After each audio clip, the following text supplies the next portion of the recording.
Hello everyone, this is Aritra Bashak Joy from American International University, Bangladesh. তো আজকে আমরা আলোচনা করব স্ট্রিং ভ্যারিয়েবল এবং ইউজার ইনপুট নিয়ে। তো স্ট্রিং ভ্যারিয়েবল নিয়ে কথা বলার আগে প্রথমে আমাদের জানা উচিত স্ট্রিং কি। অনেকগুলো ক্যারেক্টারের সমন্বয়ে যা গঠিত হয় সেটাই হচ্ছে স্ট্রিং। তো চলুন এবার কোড ইমপ্লিমেন্টেশনের মাধ্যমে জেনে আসি স্ট্রিং ভ্যারিয়েবলটা কিভাবে কাজ করে।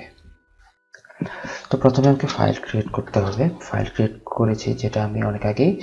এখন আমি কোডে ঢুকবো। তো ফার্স্টে আমাকে ইনক্লুড আইওস্ট্রিং দিতে হবে। এরপরে আমি গেজ ফাংশন ইউজ করবো যেহেতু, তাই আমাকে ইনক্লুড conio.h ব্যবহার করতে হবে। এরপরে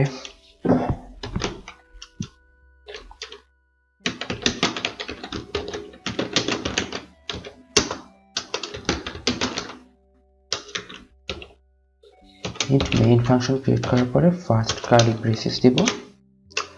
তো এখন আমি দিব গেজ ফাংশন। তো আমার এইটুক আমি সঠিকভাবে সম্পন্ন করেছি কিনা সেটা জানার জন্য আমি একটু কোডটা রান করে দেখব। এই জায়গায় ভুল আসতেছে, তার মানে এই জায়গায় একটা ভুল হয়েছে। এই যে দেখেন, এই জায়গায় স্পেলিং মিস্টেক হয়েছে, যার জন্য এই জায়গায় ভুল আমাকে এরর দেখাচ্ছিল।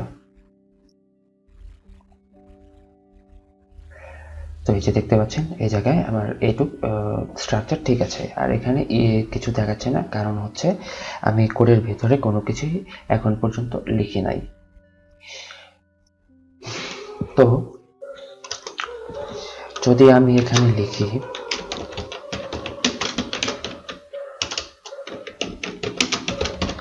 আমার নামটা আমি এই জায়গায় লিখলাম, তো এটা কিন্তু একটা স্ট্রিং, কারণ আমার স্ট্রিং এর যে সংজ্ঞা ছিল অনেকগুলো ক্যারেক্টারের সমন্বয়ে যা গঠিত হয় তাই স্ট্রিং। এখানে দেখেন অনেকগুলো character, A R I T আর এগুলো প্রত্যেকটা এক একটা ক্যারেক্টার, ঠিক আছে। তো এই অনেকগুলো ক্যারেক্টারের সমন্বয়ে কিন্তু আমার নাম গঠিত হয়েছে, তো এটাকে একটা স্ট্রিং বলা যায়। তো এখন কথা হচ্ছে আমি এটাকে ইনিশিয়ালাইজ করব কিভাবে। এটাকে কি আমি ইন্ট দিয়ে ইনিশিয়ালাইজ করব, বা ডাবল, বা ফ্লোট? না, এগুলোর কোনোটাই কিন্তু এই জায়গায় খাটবে না, কারণ ইন্ট পূর্ণ সংখ্যার ক্ষেত্রে, ডাবল, ফ্লোটিং পয়েন্ট, ডেসিমাল সংখ্যার ক্ষেত্রে ব্যবহৃত হয়ে থাকে। তো আমি এই জায়গায় যেটা ইউজ করব সেটা হচ্ছে চার কিওয়ার্ডটা ইউজ করার পরে আমাকে কিন্তু একটা ভ্যারিয়েবল দিতে হবে, যেটা আমরা আগের ক্লাসে শিখেছি, আগের টিউটোরিয়ালে শিখেছি। ভ্যারিয়েবল, সাপোজ আমি এই জায়গায় ভ্যারিয়েবল এক্স দিলাম। তো আরেকটা জিনিস সেটা হচ্ছে চার কিওয়ার্ড ইউজ করার পরে আমি ভ্যারিয়েবল দেওয়ার পরে আমাকে কিন্তু সাইজটা ডিক্লেয়ার করে দিতে হবে থার্ড ব্র্যাকেটের মাধ্যমে। তো আমি এই জায়গায় সাইজটা ডিক্লেয়ার করে দিচ্ছি। তো এই জায়গায় 1 2 3 4 5 6 7 8 9 10 11 12 13 14 15 16। তো এই জায়গায় 16টা ক্যারেক্টার রয়েছে, কিন্তু আমাকে এই জায়গায় 17 ইউজ করতে হবে, কারণ এই একটা নাল ক্যারেক্টার রয়েছে, ঠিক আছে। তো এখন আমি যদি এটাকে প্রিন্ট দেই,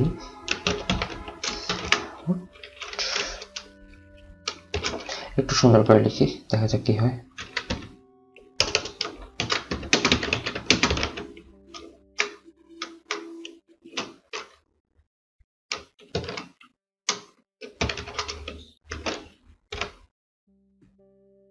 এবার এটাকে রান দিয়ে দেখি সবকিছু ঠিক আছে কিনা। হ্যাঁ, দেখেন এই জায়গায় আপনারা দেখতে পাচ্ছেন মাই নেম ইজ, তারপরে আমি এক্স ভ্যারিয়েবলের ভেতরে অরিত্র বসাক জয়টাকে রেখেছিলাম, এই জায়গায় আমি এক্স ভ্যারিয়েবলটা দিয়ে দিয়েছি। তো এই জায়গায় শো করছে my name is Aritra Basak Joy. তো দ্যাটস ইট, এটাই হচ্ছে স্ট্রিং ভ্যারিয়েবল। স্ট্রিং ভ্যারিয়েবল এভাবে কাজ করে থাকে, ঠিক আছে। তো এখন আমরা কিভাবে ইউজার ইনপুট নেয় সেটা একটু দেখে আসি, চলুন। তো এইটুকু আমি ক্লিন করে দিচ্ছি।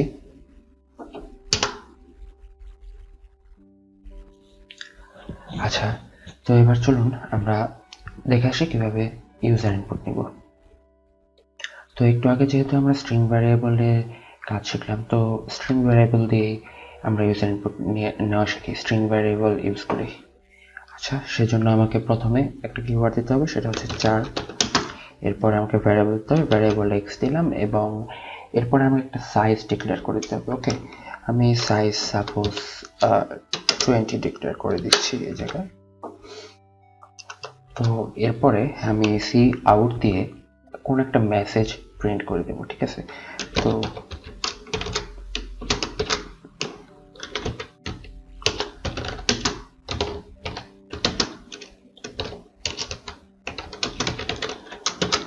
enter your city name।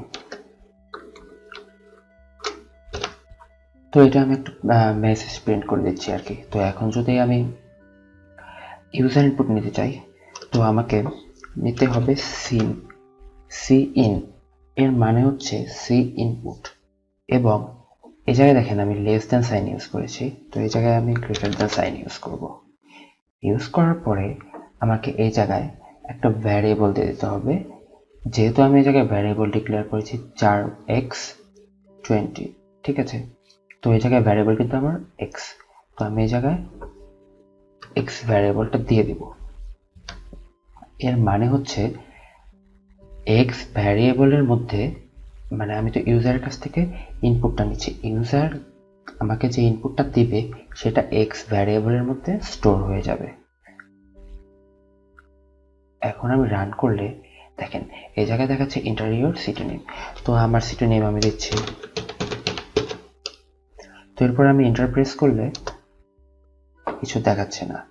এর কারণ হচ্ছে আমি এখন পর্যন্ত কোনো মানে ইনপুট নেওয়ার পরে কোনো মেসেজটা এখনো দেইনি, ঠিক আছে। তো এখন আমি ইনপুট নেওয়ার পরে কিভাবে সেটা শো করবে সেটা দেখিয়ে দিচ্ছি। তো আশা করি এইটুকু আপনারা বুঝতে পেরেছেন যে কিভাবে ইনপুটটা নেবেন ইউজারের কাছ থেকে। তো ইনপুটটা তো আমি নিতে পেরেছি ইউজারের কাছ থেকে, কিন্তু ইনপুটটা শো করবো কিভাবে সেটা একটু আমি দেখে দিচ্ছি।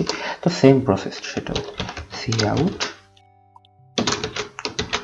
সাপোজ আমি এই জায়গায় লিখতেছি my city name is space, okay. Then এই জায়গায় আমি আবার ওই ভ্যারিয়েবলটা রেখে দেব।